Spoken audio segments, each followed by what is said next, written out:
Pack your bags and get out. This house belongs to my son's new love now."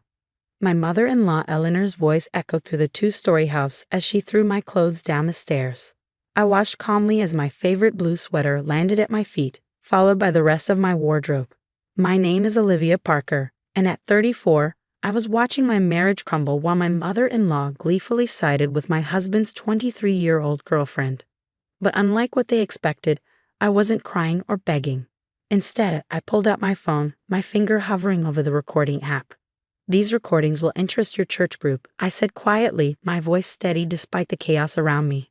Eleanor froze mid-throw, one of my dresses dangling from her manicured hands. "What recordings?" she snapped, but I caught a slight tremor in her voice. She knew exactly what I meant. For the past year, I've been documenting everything. Every cruel comment, every manipulation, every scheme she plotted against me. Eleanor Thompson, the respected church leader and perfect mother, had quite a different personality behind closed doors. "You wouldn't dare," she hissed, descending the stairs with what she probably thought was menacing grace. "No one would believe you over me." I smiled, remembering all the times she used her reputation to shield herself from consequences. "Want to bet?" "I have quite a collection. Like last Easter, when you told the pastor's wife I couldn't attend the charity event because I was unstable, while actually locking me in the guest room." Her face paled slightly. "That's not. I was protecting you. Or maybe," I continued, scrolling through my phone, "they'd be interested in hearing how you sabotaged my birth control because you wanted grandchildren, then called me defective when I had a miscarriage." That had been 6 months ago. The pain was still fresh, but I learned to channel it into something stronger than grief. Each recording, each documented incident had become my armor against her cruelty. "You're just upset about Michael," Eleanor recovered quickly, straightening her designer blouse. "He's found someone more suitable, someone who can give him a family. Ashley is young, fertile, and half his age," I cut in. "Does your church group know you're supporting your son's affair with a girl barely out of college?" The look on her face was almost worth the past year of hell. "Almost." "You ungrateful little," she started, but I held up my phone again. "Careful, Eleanor. I'm still recording." She glanced at my phone, then at the stairs still littered with my clothes. I could almost see the wheels turning in her head, calculating her next move. Eleanor had always been good at strategy. It's how she'd maintained her pristine reputation while systematically destroying mine. "What do you want?" she finally asked, her voice tight. I picked up my blue sweater, brushing it off carefully. "I want what's fair. Half of everything Michael and I built together.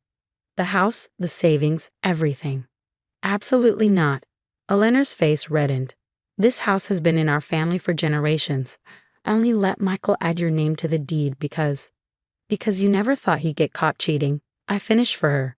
Or because you never thought I'd stand up to you." The truth was, I'd spent years trying to please Eleanor, thinking if I just tried hard enough, she'd accept me. I'd attended every church function, volunteered at every charity event, ignored every subtle dig about my common background. But nothing was ever enough.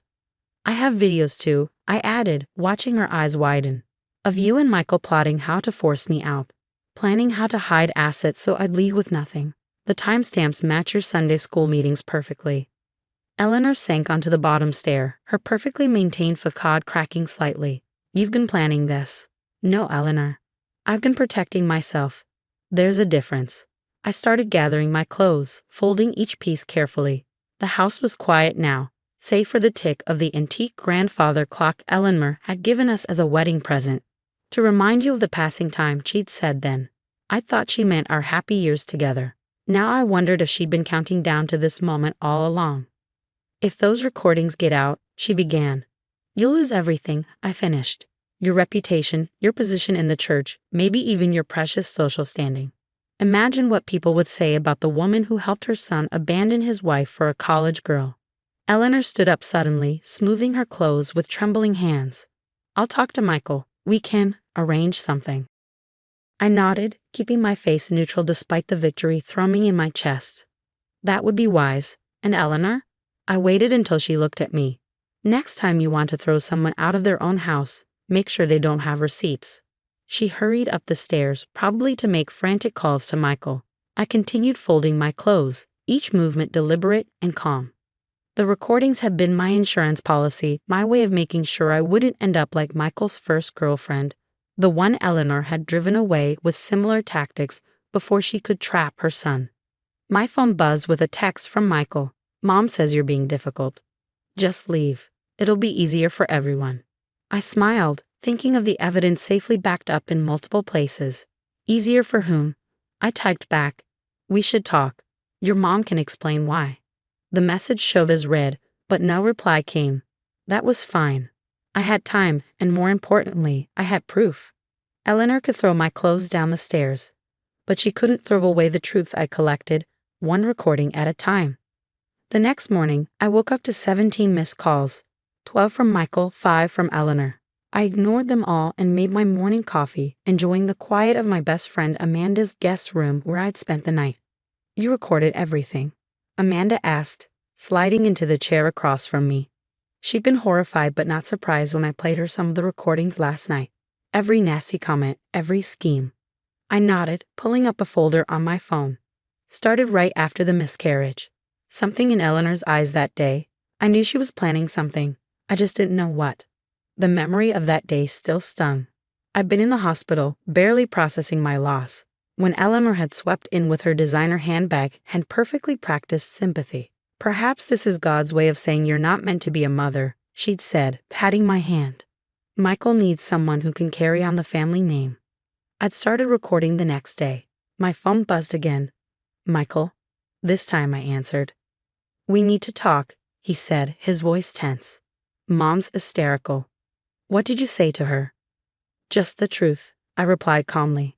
"About the recordings, the videos, everything." There was a long pause. "What recordings?" I played him a short clip, him and Eleanor in the kitchen 3 months ago, discussing how to transfer money from our joint account without my knowledge. His sharp intake of breath told me he recognized the conversation. "Olivia," he started, but I cut him off. "I'm done being the villain in your mother's story, Michael. I want a fair divorce settlement. Half of everything we built together. Otherwise, these recordings go public." "You're blackmailing us?" His voice rose with indignation. "No, I'm protecting myself. There's a difference. Meet me at Carson's Cafe at noon. Bring your mother. We'll discuss terms." I hung up before he could argue. Amanda gave me a worried look. "Are you sure about this? Eleanor's dangerous when she's cornered." "So am I," I replied. My hands shook slightly as I set down my coffee cup. Carson's Cafe was busy when I arrived, exactly as I planned. Eleanor would be less likely to make a scene with witnesses around. I chose a table in the center of the room and waited. They arrived together, Michael looking uncomfortable in his rumpled suit, Eleanor pristine as always in her church clothes. Of course she'd come straight from Sunday service. Her reputation to maintain. "This is unnecessary," Eleanor started as soon as they sat down. "We can discuss this privately." "No," I said firmly. "We discuss it here. Now." I pulled out my phone and several printed documents. "I want half of everything. The house, the savings, the investments, everything we built during our marriage." "That's ridiculous," Michael snapped. "You can't prove." I played another recording, Eleanor coaching him on how to hide assets, discussing Ashley's role in their plan. Several nearby diners turned to look at us. Eleanor's face tightened. "Turn that off," she hissed. "Happy to," I said, stopping the playback. "Once you agree to my terms." Michael looked between us, his confidence wavering. "The house belongs to my family." "Check the deed," I interrupted. "My name's on it." Eleanor made sure of that when she thought I was her perfect daughter-in-law. Eleanor's perfectly manicured nails dug into the table's surface. "You ungrateful little." "Careful," I warned. "We're in public." I gestured to my phone, and still recording. The waitress arrived with menus. We all declined to order. "What do you really want?" Michael finally asked. "I told you. Half of everything. A clean break. No contests, no games, no more of Eleanor's schemes." "And the recordings?" Eleanor's voice was barely above a whisper. "Stay private as long as you both behave. Think of it as insurance." Michael started to argue, but Eleanor grabbed his arm. She knew she was beaten. Her perfectly crafted image couldn't survive those recordings becoming public. "Fine," she said through gritted teeth. "We'll have the lawyers draw up papers." I smiled, feeling the weight of years lift from my shoulders. Perfect. I'll expect them by Friday. And Eleanor. I waited until she met my eyes. Next time you try to destroy someone, make sure they're not smarter than you. As I stood to leave, Michael grabbed my wrist. Why did you record everything? Did you never trust me? I looked at him, really looked at him. The boy I've fallen in love with was gone, replaced by his mother's puppet. No, I said honestly, I trusted you completely. That was my mistake, but I learned from it. I walked out of Carson's cafe with my head high, leaving them to deal with the curious stares from other diners. My phone buzzed with a text from Amanda. How did it go? They agreed, I wrote back. Amazing what a little evidence can do. Eleanor and Michael had thought they could bully me into leaving with nothing. They've forgotten that sometimes the quietest people are the ones you should fear most. I'd been quiet for years, watching, waiting, documenting. Now they knew why. A month after our confrontation at Carson's cafe, I stood in my new apartment, surrounded by moving boxes and fresh possibilities.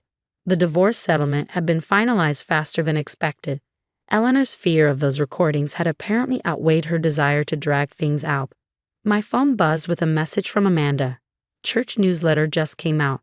You might want to see this. She attached a photo of the latest church bulletin. There, in Eleanor's monthly column, was a carefully worded announcement about Michael and Ashley's relationship, painting it as a beautiful story of two souls finding each other after his amicable divorce. No mention of the affair, of course. I laughed, remembering Eleanor's face when my lawyer had played the recordings during our final settlement meeting. Her precious reputation had survived, but we all knew the truth. Still spreading her version of events, I texted back to Amanda. Want me to send the recordings to the pastor? She replied. No need. Let her have her story. I got what matters. And I had. Half of everything, including the house which I promptly sold. Michael and Ashley could live with Eleanor for all I cared. I had my freedom and enough money to start fresh. The doorbell rang, interrupting my unpacking. It was Eleanor, standing there in her Sunday best, looking uncomfortable.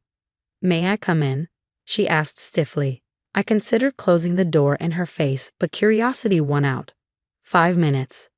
She stepped inside, eyeing my half-unpacked boxes. This is nice. What do you want, Eleanor? She twisted her hands together, a nervous gesture I'd never seen from her before. The recordings. Now that everything's settled, I want them destroyed. I leaned against the wall, studying her, afraid they might leak. They've served their purpose, she said. You got what you wanted. No, Eleanor. I got what I deserved. There's a difference. She flinched slightly. Michael and Ashley are getting married next month. And you're here because you're worried I'll send the recordings to the guest list. Wouldn't you? After everything. I walked to my desk and pulled out a USB drive. Here, the originals. Her eyes widened as I held it out. Just like that. Just like that. But Eleanor? I waited until she met my gaze.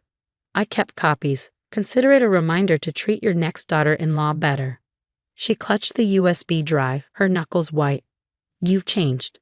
No, I corrected her. I just stopped letting you change me. After she left, I finished unpacking my living room, arranging photos of my new life. Trips with Amanda, my new job offer, the small garden I'd started on my balcony. No sign of my old life with Michael, no trace of Eleanor's influence. My phone buzzed again. A message from Michael. Mom says you gave her the recordings. Thank you. I typed back. I gave her what she wanted. Just like you did. Then I blocked his number. Later that evening, sitting on my balcony with a glass of wine, I scrolled through my phone's gallery. Among the new photos were the folders of recordings, my insurance policy against Eleanor's future schemes. She had her USB drive, but I had backups. Some lessons you only need to learn once. Amanda came over with takeout, a bottle of wine, and news about Eleanor's latest church committee drama. We laughed about it now, the power she once held over me reduced to amusing gossip. You know, Amanda said, raising her glass, I never thought you'd outmaneuver Eleanor. She always seemed unbeatable. I smiled, thinking of all the quiet moments I'd spent building my case, recording every manipulation, every scheme. She taught me something important, actually. What's that? Sometimes the best revenge isn't getting even, it's getting smart. My phone buzzed one last time, a final email from Eleanor. I hope you understand why I did what I did. I was protecting my son. I didn't reply. She'd gotten her USB drive, her pristine reputation, and her son's new marriage to celebrate. I'd gotten my freedom, my dignity, and the satisfaction of knowing that somewhere in her perfect world, Eleanor would always remember the quiet daughter-in-law who'd outsmarted her at her own game. And that was worth more than any recording.